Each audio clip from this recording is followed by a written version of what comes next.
도입부 역할을 하는 문단이란 걸 알 수 있습니다. 굳이 뭐 이 문단에서는 중심 문장을 찾을 필요가 없겠죠. 바로 다음 문단으로 넘어가 볼게요.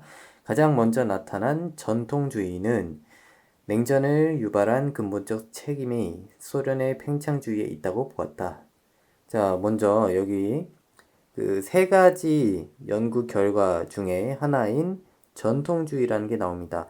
보통 이런 키워드에다가 동그라미나 뭐 세모 이런 것들을 쳐놓으면 나중에 보기가 쉽겠죠. 자, 쭉 읽어볼게요. 소련은 세계를 공산화하기 위한 계획을 수립했고 이 계획을 실행하기 위해 특히 동유럽 지역을 시작으로 적극적인 팽창 정책을 수행하였다. 그리고 미국이 자유민주주의 세계를 지켜야 한다는 도덕적 책임감에 기초하여 그에 대한 봉쇄 정책을 추구하는 와중에 냉전이 발생했다고 본다. 그리고 미국의 봉쇄 정책이 성공적으로 수행된 결과 냉전이 종식되었다는 것이 이들의 입장이다. 자, 내용을 쭉 읽어보면 대강 전통주의에 대한 설명이 나오는데요.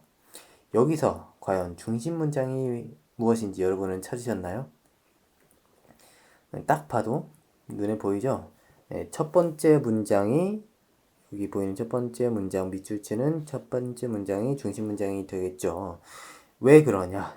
자, 중심 문장을 찾기 위해서 다시 설명해 드리자면 우리가 인과적 연결 그리고 동질적 연결을 해야만 합니다. 그를 통해서 중심 문장과 이 중심 문장과 그리고 뒷받침 문장을 찾아낼 수 있는데요. 자, 먼저 인과적 연결을 했을 때 중심 문장의 경우에는 결과가 되는 문장이었고 반대로 뒷받침 문장은 그 결과를 근거를 제시하거나 배경을 제시하는 힘을 실어주는 역할을 해야 되기 때문에 원인에 해당이 된다고 말씀드렸습니다. 뭐 원인, 근거가 되는 거죠.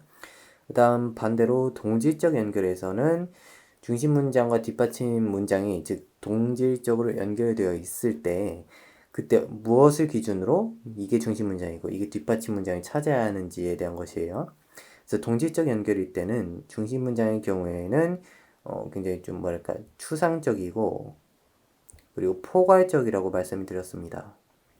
반대로 뒷받침 문장에서는 그 내용 자체가 구체적인 어떤 예시를 든다고 말씀을 드렸어요. 구체적인 내용이면서 아니면 뭐 예시를 든다든지 그리고 인과적 연결이나 동질적 연결과는 무관하게 그 문장의 뉘앙스 그리고 연결어 그리고 뭐 끝말 어미를 통해서 알아낼 수 있는 방법이 바로 그 문장 자체가 주관적이냐 혹은 객관적이냐를 따지는 거였죠. 그래서 중심 문장 같은 경우에는 글쓴이가 말하고자 하는 그런 핵심 내용이 담겨 있기 때문에 그 주관적일 수밖에 없다고 말씀드렸어요.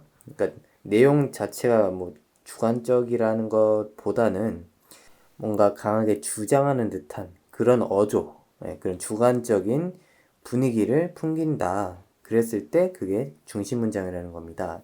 반대로 뒷받침 문장은 객관적인 어떤 팩트를 제시하는 어떻게 보면 인과적 연결의 기준과 굉장히 흡사해요.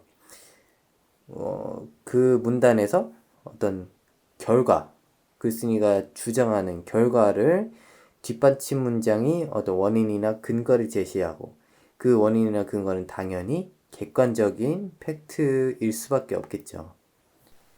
그래서 지금 이 두 번째 문단을 보더라도 첫 번째 문장을 먼저 읽은 다음에 여기에 대한 왜라는 질문, 즉 인과적 연결을 행했을 때 그에 대한 답이, 그에 대한 원인, 근거가 바로 여기 밑에 쭈루루 나열되어 있는 거예요.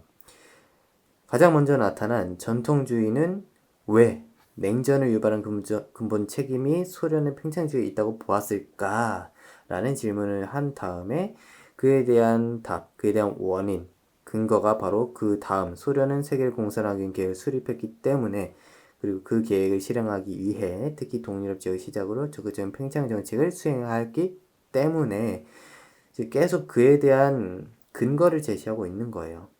그리고 마찬가지로 동지적 연결에 해당한다고 했을 때도 이 가장 첫 번째 문장, 중심 문장이 추상적인 그리고 포괄적인 내용에 해당이 되고, 반대로 그 밑에 있는 내용들이 어떤 예시를 든다거나 구체적으로 보충 설명하는 그런 내용이기 때문에 위에 있는 문장이 중심 문장이고 그 아래 문장들이 뒷받침 문장이 될 수밖에 없는 겁니다.